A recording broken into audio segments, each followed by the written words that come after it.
Daily अपने घर से बस्ता टांग के यहाँ पे आते हैं दिहाड़ी करने। कई माँ बाप उनके बच्चों को खुद इस जेल में फेंक के जाते हैं ताकि उनका बच्चा जिंदगी में एक सक्सेसफुल दिहाड़ बन सके। दरिंदे रोक दे बच्चा। मैं अपनी दिहाड़ी करने वैन से जाता था। हमारी वैन वाले ड्राइवर का नाम था भैया जी और उसकी वैन का नाम था मैजिक, जिसका हर दूसरे दिन टायर पंचर हो जाता था। बच्चे लोग स्कूल जाके पढ़ना सीखे ना सीखे, टायर पंचर बनाना जरूर सीख जाते थे। लेकिन भैया जी से मेरा अलग अटैचमेंट था।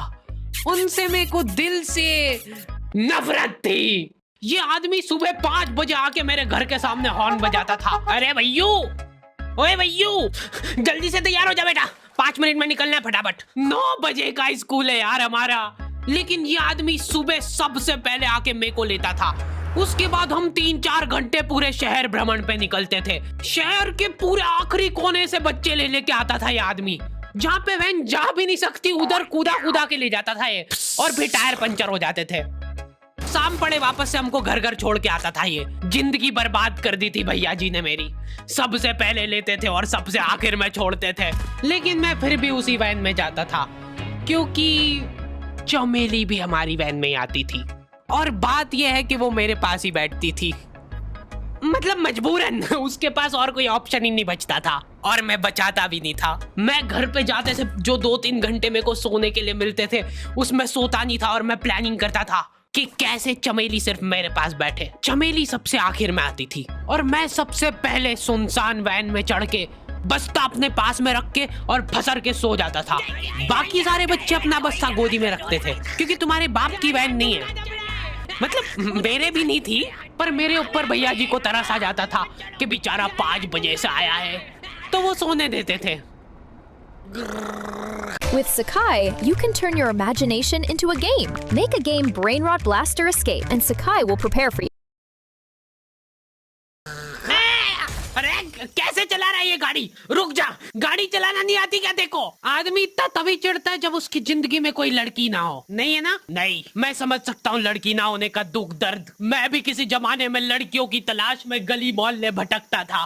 फिर एक दिन मेरे पास से वो निकली। जैसे ही मैंने हैपन खोल के देखा, उसकी आईडी मेरे फोन पे चमक रही थी।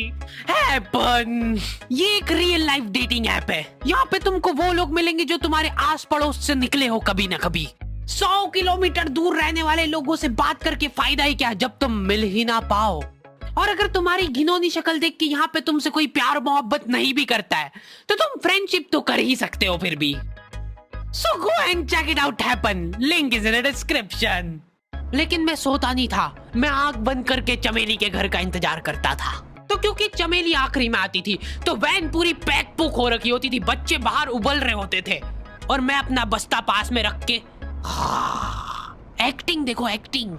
और जैसे ही वो आती थी, हड़बड़ाना नहीं, ऐसे टाइम पे हड़बड़ाते नहीं है कि फटाफट बैग उठाया और आओ इधर बैठो जल्दी। मत करना ये हरकत, भाग जाएगी वो। ठरक नहीं झलकना चाहिए जरा सिक भी, एकदम सटल रखना है। क्या हुआ? और कहीं जगह नहीं है क्या? तेरे मुंह में मूत दूंगा मैं। अच्छा ठीक है, इधर ही बैठ जाओ। देख रहे हो एक्टिंग देखो तुम लौंडे की। ना जाने कौन सी नशीली खट्टी मीठी खुशबू लगा के आती थी चमेली। आज तक उसकी खुशबू है मेरी नाक में। मैं वो खुशबू का पूरा मजा ले ही रहा होता हूँ, इतने में एकदम भभका बास आती है निकाह से। जैसे ही मैं बाहर झांकता हूँ, मरा हुआ कुत्ता पड़ा है वहां पे। एक काली कार सूख करके निकली और मेरे बच्चे को मार दिया। कैसे करके निकली? शुक। ऐसे नहीं निकली थी, मैं यहीं पे खड़ा था, वो कार आई थी और जैसे ही वो बच्चा नीचे आया तब वो खड़ा, वो बच्चा चिल्लाया और फिर कार शुक करके भाग गई। उधर कुछ बच्चे ऑटो रिक्शा से भी आते थे स्कूल। ऐसा लगता था कि पूरे स्कूल के बच्चे इस एक ऑटो रिक्शा में ठूस ठूस के ले जाता है वो। ये ऑटो वाले और भैया जी दोस्त थे और अब ये बीच सड़क पे रेसिंग लगवा रहे हैं। इनकी गाड़ियां उबला रही है बच्चों से, पर फिर भी नहीं मान रहे ये लोग। नहीं जीतूंगा। स्कूल जाके वो पीछे मुलट के देख रहा है तो एक बच्चा नहीं बचा उसके ऑटो रिक्शा में। हमारे भैया जी बेचारे पीछे से उनके गिरे हुए बच्चों को उठा उठा के ला रहे थे। ये सब हरकतें करके हम लोग जैसे तैसे कैद खाना पहुंच जाते हैं। सुबह 5 बजे से निकलने के बावजूद हम लोग लेट